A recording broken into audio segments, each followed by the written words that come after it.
Sebab Allah sendiri kekal. Ya.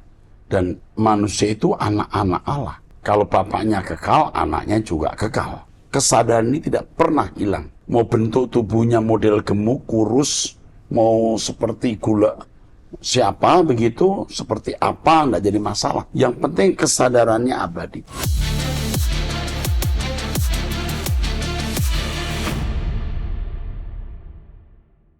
Shalom saudara, senang sekali kita kembali mengikuti Abam. Kita ada di episode 1123, saya didampingi oleh Bapak Pendeta Yehuda. Mari Pak, kita mulai. Baik Pak, yang pertama dari seorang pria usia 22 tahun, belum menikah, tinggal di Jawa Barat, jemaat karismatik. Shalom Pak Erastus dan tim Abam, saya adalah anak pertama dari 2 bersaudara di keluarga. Keluarga saya merupakan keluarga yang pas-pasan. 2018, tahun 2018 ekonomi keluarga saya jatuh dan sampai sekarang kami hidup hari demi hari dicukupkan oleh Tuhan. Namun saat ini ibu saya hampir setiap hari mengalami insomnia, tidak bisa tidur di malam hari. Hal itu dimulai dari awal tahun 2024. Berbagai obat sudah dikonsumsi mulai dari obat tidur sampai obat hormon yang dianjurkan oleh dokter tetap tidak mempan. Saat ini saya sudah berpikir bahwa penyebab insomnia ini sudah berasal dari psikologi ibu semenjak ditinggal oleh nenek pada tahun 2021. Ibu saya mengalami pukulan yang sangat amat keras sehingga efeknya masih ada sampai sekarang. Setiap malam jika ibu saya tidak bisa tidur, ibu seringkali depresi, frustasi, dan beberapa kali ibu saya menjadi penyebab bertengkarnya keluarga kami. Ibu saya pernah mengucapkan pemikiran untuk menyakiti dirinya, bahkan bunuh diri, karena dia sudah tidak memiliki semangat hidup. Ibu seringkali mengatakan sudah siap untuk dipanggil pulang ke rumah Bapa. Saya sekeluarga terus mendoakan ibu saya juga pernah berdoa bersama adik saya untuk kesembuhan ibu saya. Tapi insomnia ibu mulai mempengaruhi kehidupan saya juga, Pak. Seringkali saya juga merasa frustasi dan lelah dengan masalah keluarga, di saat saya juga mulai harus fokus memikirkan masa depan yang begitu rumit. Saya seringkali berpikir mengapa Tuhan terus memberikan masalah ke keluarga kami yang sangat berkecukupan ini dan harus mengeluarkan biaya untuk masalah-masalah yang ada. Saya ingin ibu saya sembuh total, Pak. Ibu saya juga selalu mendengarkan Abam, tetapi enggan untuk menanyakan masalah pribadinya. Jadi biar saya wakilkan sebagai anak. Apa yang harus saya lakukan lagi ya Pak? Terima kasih, Tuhan memberkati Bapak. Yang pertama, kamu tidak boleh ikut stres. Ya. Kamu benteng. Kalau kamu ambruk, bisa yang lain ambruk. Nah, kamu tidak boleh ambruk. Tapi kamu pria yang baik dengan usia 22 tahun, dengan pemikiran seperti ini, kamu harus kokoh. Ibumu harus didampingi oleh seorang yang baik untuk menjadi konselor. Jadi dihubungi. Wah, betapa luar biasa kalau saya bisa bertemu dengan ibumu. Mungkin ibumu masih bisa mendengar saya ya bicara dan mendapat kekuatan. Saya melihat bahaya. Sebab grafik dari ketangguhan ibumu makin merosot. Saya meneropong ibumu termasuk kritis. Kamunya yang harus tetap berdoa. Nanti kami menghubungi kamu. Bagaimana ibumu bisa dibimbing oleh seorang konselor. Tidak bisa dibiarkan. Nah, kamu sendiri harus kokoh dulu. Ya, kamu jangan lemah. Ikut doa pagi dengan Om Eras. Ikut doa puasa. Kita pertahankan nyawa ibumu. Kita bela kehidupan dan keselamatannya. Keadaan ibumu ini bukan keadaan karena satu hari. Karena mama ibumu atau nenekmu meninggal. Memang dia tidak memiliki hati yang kokoh. Banyak kausalitas atau penyebab yang membuat ibumu jadi rentan. Dan sudah jadi rentan. Dan makin rentan. Oke, nanti akan dibimbing. Oke. Dan ini harus mendapatkan perhatian khusus. Oke. Terus berikutnya dari seorang wanita usia 58 tahun, tidak menikah, tinggal di Jakarta, jemaat GSKI. Shalom Bapak Eras dan tim Abam, saya melayani jiwa-jiwa non-Kristen di daerah Lampung yang mengalami sakit stroke, kanker, dan orang tua yang terabaikan dari rumah ke rumah. Saya sudah mengikuti khotbah Bapak sejak dari kaset, audio sampai saat ini di YouTube, dan yang pastinya saya terus berjuang agar menjadi serupa dengan Kristus Yesus teladan agung kita, walaupun masih sering jatuh bangun. Kali ini sebenarnya saya tidak mau bersaksi tentang apa yang saya alami, takutnya dibilang settingan oleh orang-orang yang tidak sesat di luar sana. Dalam tanda kutip. Dalam tanda kutip, ya, maksudnya yang tidak ikutin Bapak gitu ya. Yang tidak sesat. Tapi ini tanda kutip artinya Ya, yang merasa tidak yang sesat merasa gitu. tidak sesat, betul. Terus, Ya. Tapi dorongan yang kuat dari Roh Kudus memaksa saya untuk menulis ini. Pada tanggal 25 Mei, saya mengikuti doa puasa, siaran ulang, dan saat pujian penyembahan, saya merasakan hadirat Allah yang sangat kuat, sampai saya menangis dan tengkurap. Saya memohon kepada Tuhan dan berkata, sebelum hambamu Pak Erastus Sabdono dipanggil pulang ke rumah kudusmu, bersihkanlah namanya Tuhan, agar banyak jiwa yang diselamatkan lewat suara kebenaran yang disampaikan hambamu. Saat itu saya merasakan Tuhan berkata, tugasmu hanyalah menangis bersama hambaku, bukan mengatur. Akulah Tuhan Allahmu, Dia adalah hambaku, bukan hambamu. Luar biasa. Satu kata yang mau saya katakan dengan air yang bercucuran menulis ini, relakan dirimu hamba Allah yang dimuliakan Bapa Yahweh untuk disesat-sesatkan, dicaci, dimaki, dan difitnah, agar perusahaan pribadi yang berkedok gereja menjadi kosong. Semakin Bapak merelakan diri untuk dicerca oleh dunia, maka jiwa-jiwa akan berbondong-bondong mencari kebenaran yang sejati, yang disampaikan Bapak Sorgawi melalui pengajaran Pak Eras. Selamat berjuang tentara Allah, Tuhan Yesus Sang Gembala Agung bersama Pak Eras. Dan ketahuilah Pak, kami pasukan IMB. Waduh. ikut menangis bersama. Menangis, ya, ikut Bersamamu. menangis bersamamu. Allah Yahweh memberkati Bapak dan tim. Ini hebat ini wanita ini. Mesti dihubungi. Dia punya proyek yang bisa kita ikut mengambil bagian. Ya. Dia tidak minta bantuan, tetapi dengan proyek ini kita akan berinvestasi berharga di kerajaan surga. Ya. Dia melayani jiwa-jiwa non-Kristen Ya. yang mengalami stroke, kanker, orang tua yang terabaikan. Ini hebat. Ya. Ini hebat. Kita bisa ikut mendukung, ya. Terima kasih Ibu. Ibu memberi kekuatan kepada saya, ya. Kalau kita di pihak Tuhan, tidak ada gentar sedikit pun kita menghadapi siapapun dan apapun. Yang penting kita menjaga kesucian. Oke. Berikutnya dari seorang pria usia 20 tahun, belum menikah, tinggal di Jakarta, jemaat Rehobot. Shalom Om Eras, ada beberapa teman saya dari agama lain sempat bertanya kepada saya soal doktrin keselamatan atau penebusan dosa yang dipercayai oleh kita sebagai orang Kristen. Mereka menanyakan kenapa kita perlu ditebus dosanya. Mereka berkata kalau Allah Maha Pengasih, Pengampun, dan Penyayang, mengapa kita perlu ditebus? Kan bisa diampuni saja dosanya. Saya sempat menjelaskan beberapa jawaban yang masuk akal mulai dari Perjanjian Lama, yaitu ketika dimulai Abraham mempersembahkan anak domba sebagai korban bakaran yang bermakna suatu simbol dari penebusan dosa manusia.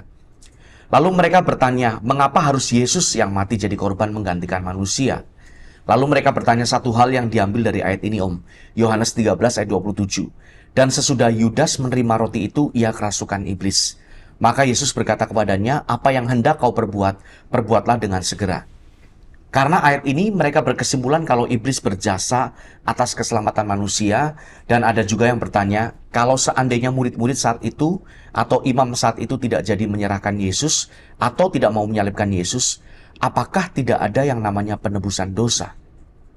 Ada beberapa pertanyaan menjebak seperti, kalau seandainya kamu saat itu bersama Yesus, apakah kamu tega membiarkan Yesus dibunuh atau disalib?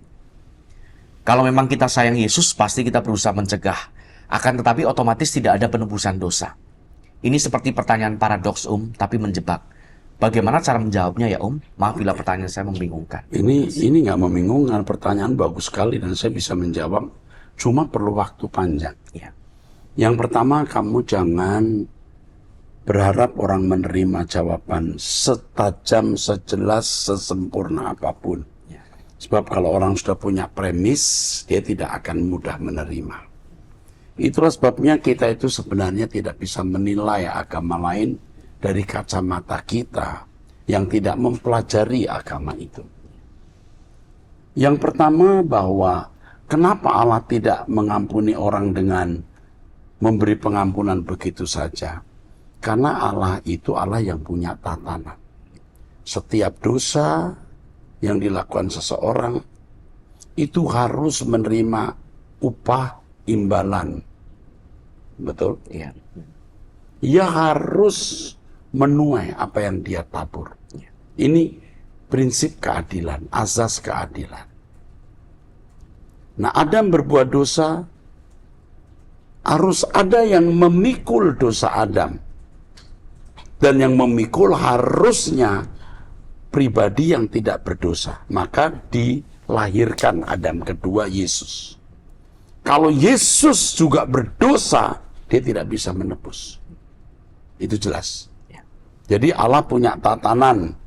Kalau agama lain yang tidak memiliki konsep keadilan ini, ya mereka merasa cukup saja memberi pengampunan.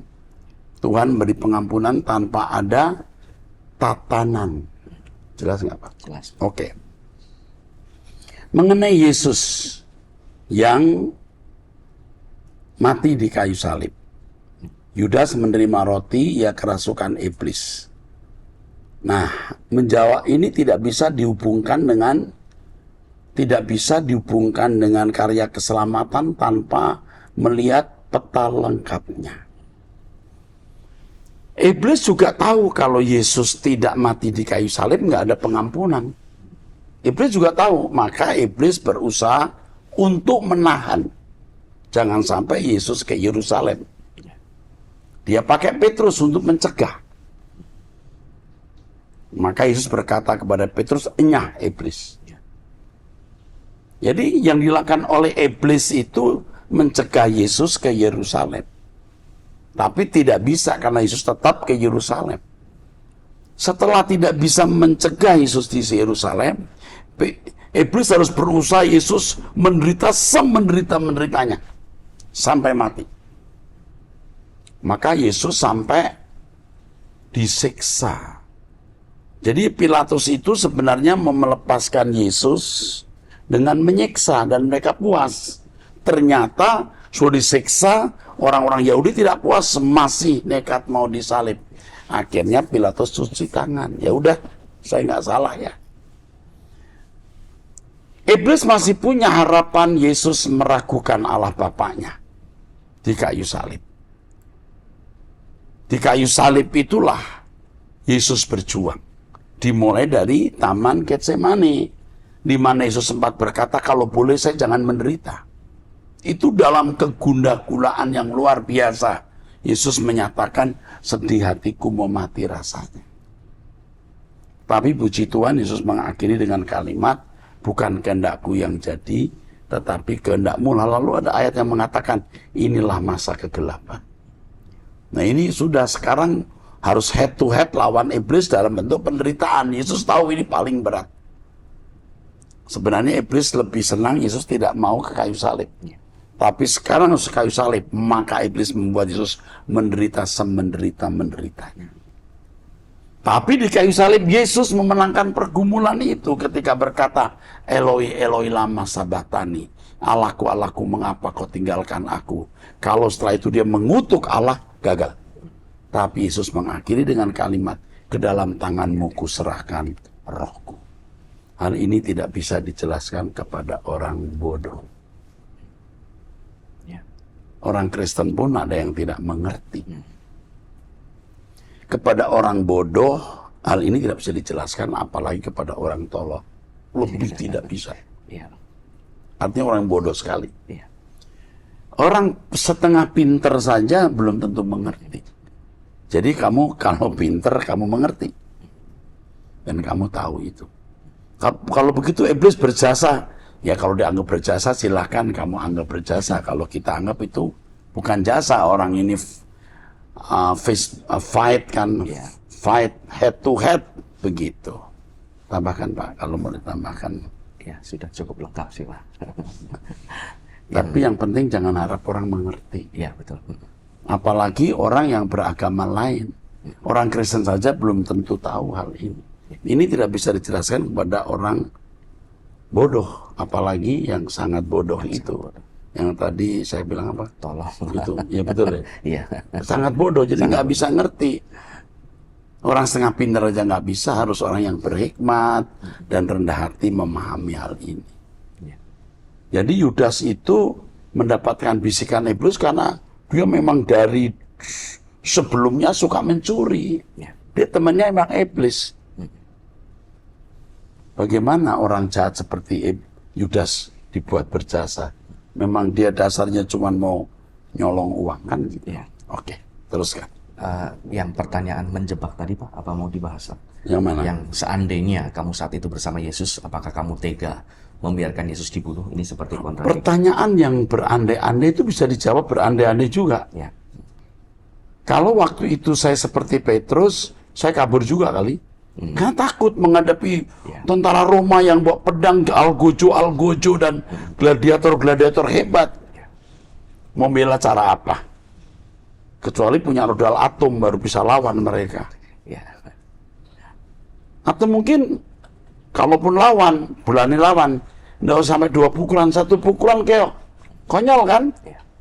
Jadi kalau ditanya berandai-andai, jawabnya saya tidak tahu karena saya tidak ada di situ. Oke, yuk. Berikutnya dari seorang wanita usia 48 tahun, single parent, tinggal di Sumatera Utara, jemaat online GSKI. Ya. Pak Eras, saya mau tanya, apakah di Taiwan ada persekutuan GSKI untuk youth? Bolehkah saya minta nomor handphone yang bisa dihubungi? Ini catatan dari admin sudah dihubungkan ke komunitas ABAM di Taiwan. Oke. Saya rindu anak-anak saya di Taiwan bisa mendapatkan pengajaran yang murni dan benar tentang Tuhan. Saya juga mau minta nasihat Pak Eras tentang mama saya yang sudah berusia 84 tahun. Mama saya sudah mengalami sakit tua, masih bisa berjalan walaupun lambat.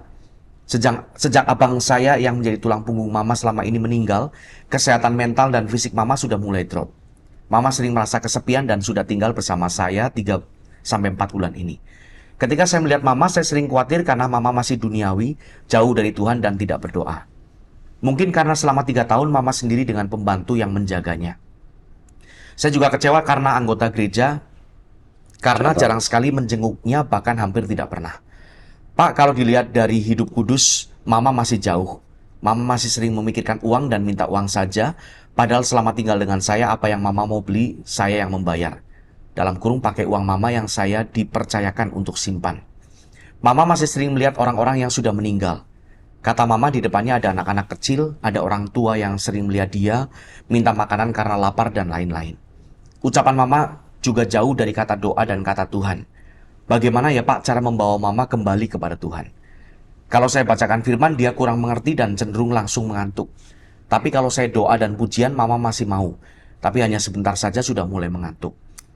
Ketika berdoa masih dilakukan, itu pun harus diingatkan terus. Mohon petunjuknya Pak Eras, salam sehat dan bersama berjuang ke LB3. Yang kamu lakukan hanya satu. Mengasihi dia ekstra. Memperhatikan dia ekstra. Dan minta petunjuk Roh Kudus bagaimana menangani model manusia ini. Kamu sendiri rasanya harus meningkatkan kualitas imanmu.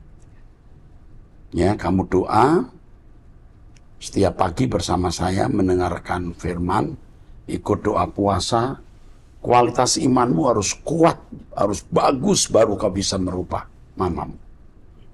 Jadi kau butuh kapasitas untuk menyelamatkan mamamu. Ya, saya kira itu saja yang saya sampaikan. Teruskan. Selanjutnya dari seorang pria usia 32 tahun, menikah memiliki 4 orang anak tinggal di Malaysia, jemaat dari gereja Protestan. Shalom Pak Eras, Bapak Rohani yang kukasihi. Pak, saat ini saya sedang belajar dan membaca buku pelajaran tentang manusia melalui buku Bapak. Ada satu pertanyaan yang timbul di hati saya. Mengapa Allah menciptakan manusia sebagai makhluk kekal? Sebab Allah sendiri kekal. Ya. Dan manusia itu anak-anak Allah. Kalau bapaknya kekal, anaknya juga kekal. Ya. Lalu apa komponen-komponen kekal yang ada pada diri manusia? Terima kasih. Yang pada intinya manusia diberi kesadaran abadi, itu komponennya. Kesadaran ini tidak pernah hilang. Mau bentuk tubuhnya model gemuk, kurus, mau seperti gula siapa begitu, seperti apa, enggak jadi masalah. Yang penting kesadarannya abadi. Dan Allah memilih bentuk seperti ini yang menjadi bentuk kekal. Cukup jelas. Amin. Pertanyaan berikutnya dari seorang wanita usia 31 tahun, belum menikah, tinggal di Riau, jemaat dari gereja karismatik ya Pak, Pentakosta ya? Ya ini Injili karismatik ya. Injili karismatik ya. Ya. Shalom Pak Eras, saya mau bertanya. Kakak kandung saya sendiri sudah banyak menzolimi saya dan keluarga saya.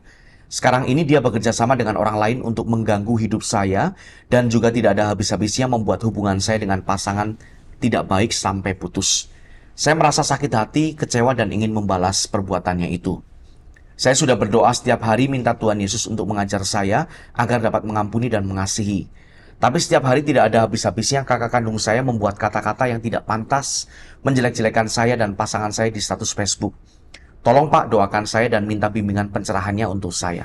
Apa yang harus saya perbuat? Terima kasih Pak Eras, Tuhan memberkati. Hubungan dengan pacarnya putus ya? Iya, dengan pasangan tidak baik sampai putus. Sampai putus. Putusnya dengan pasangan kamu jangan kamu anggap kecelakaan loh. Belum tentu. Kalau suatu hari ternyata pria ini bukan pria yang baik, baru kamu bersyukur. Karena Allah bisa bekerja dalam segala hal untuk kebaikan kita. Ya. Nah, menghadapi kakak seperti ini ilmunya harus 3D. Diam, diam, diam. Kamu tidak akan bisa dikalahkan, sayang. Nggak akan bisa. Kalau kamu di pihak Tuhan. Lawan masalahmu dengan kesucian. Dengan kesucian kamu menjadi kekasih Tuhan. Dengan jadi kekasih Tuhan, jangan coba-coba orang menyentuh kamu. Itu saja.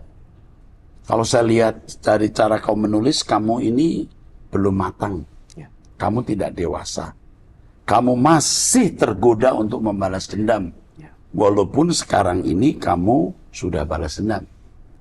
Dengan kemarahan ini pasti kamu cerita ke orang tua, kemana. Itu cara membalas dendam. Tidak langsung. Nah, oleh sebab itu, jangan lakukan. Kamu tidak membalas dendam secara frontal dan tidak membalas dendam secara penuh, tapi ada reaksi. Dan reaksi itu bukan reaksi yang Tuhan ajarkan. Reaksi yang Tuhan ajarkan itu mengampuni dan melupakan. Amin. Oke, cukup. We love you. Kamu dibela Tuhan, nak. Ya, saya Bapak rohanimu. Walaupun kita beda gereja, kamu jauh. Dengan kamu tanya ini, kamu mempercayai saya sebagai Bapak rohani. Tuhan membela kamu dalam nama Yesus. Teduh dan tenanglah. Pertanyaan berikutnya dari seorang pria usia 30 tahun, tinggal di Jakarta. Shalom Pak Eras, Bapak rohaniku. Saya ingin bertanya, kalau Bapak sedang berdoa, Bapak membayangkan pribadi Allah Bapak itu wujudnya seperti apa? Tidak ada yang saya bayangkan. Dulu kadang-kadang saya mencoba membayangkan, sekarang tidak. Saya sudah yakin Allah itu ada, hadir, dan dia juga bertata di surga. Hadir di dalam dan melalui rohnya. Nah, ini harus kita tumbuhkan sampai kita bisa memiliki pemahaman iman seperti ini. Lalu bagaimana cara berdoa yang benar supaya pikiran kita bisa selalu fokus ke pribadi Allah Bapa selama 30 menit atau 1 jam? Terima kasih Pak. Kalau kamu sudah bisa menemukan hadirat Tuhan dan meyakini dan merasakan Allah itu hadir, hidup, ada, doa 30 menit itu kurang. Saya tidak bermaksud untuk tebar pesona. Semalam saya berdoa lebih dari 1 jam. Semalam. Dari jam 1:30 pagi. Sampai mungkin jam 3 lalu, atau jam 3 kurang dikit saya mulai istirahat tidur. Ya. Tinggal 1-2 jam saya tidur lalu bangun lagi. Jadi tidak perlu membayangkan Allah itu bagaimana modelnya kita berkata, Bapa kami di dalam surga. Udah yakin suara kita didengar. Ya Bapa, coba kamu belajar, nanti kamu akan menemukan. Kamu lihat mata saya segar, walaupun saya tentu kurang tidur, ya, walaupun tadi sempat tidur lagi sesaat. Semangat, semangat. Bangun 1:30 itu sulit loh. Kita baru tidur jam 10 atau 10:30, terus 1:30 bangun itu sulit. Tapi kalau sudah Bapa kami, wah itu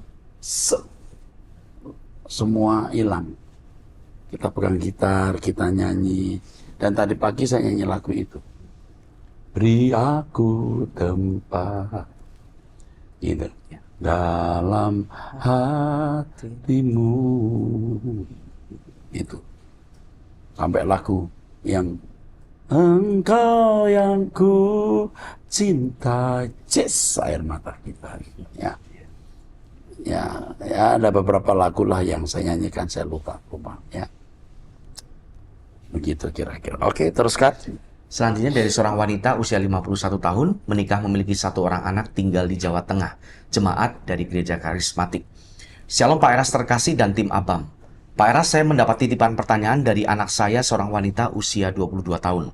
Bagaimana jika pasangan suami istri memutuskan untuk child free? Meskipun mereka tidak ada halangan dari segi finansial maupun hambatan lainnya. Ya terserah kalau mau mengatur dirinya sendiri. Tapi mestinya kalau orang Kristen itu diatur oleh Tuhan apakah dia child free atau tidak. Orang yang tidak punya anak saja pengen punya anak. Dan yang tidak punya anak sering saya halangi untuk mengadopsi anak kecuali Tuhan suruh. Itu aja jawabannya dari Pak Eras begitu. Kalau kita mau dimiliki Tuhan, kita harus mencari kehendaknya untuk kita lakukan dan rencananya untuk kita penuhi. Kecuali kita mau memiliki diri kita sendiri. Dan orang yang memiliki dirinya sendiri itu dimiliki kuasa kegelapan.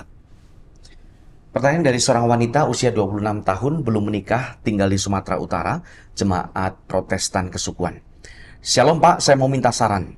Saya melayani di gereja sebagai sekretaris pemuda dan saya aktif menjadi worship leader. Saya juga ikut jadi anggota paduan suara dewasa campuran di gereja dan sudah 10 bulan.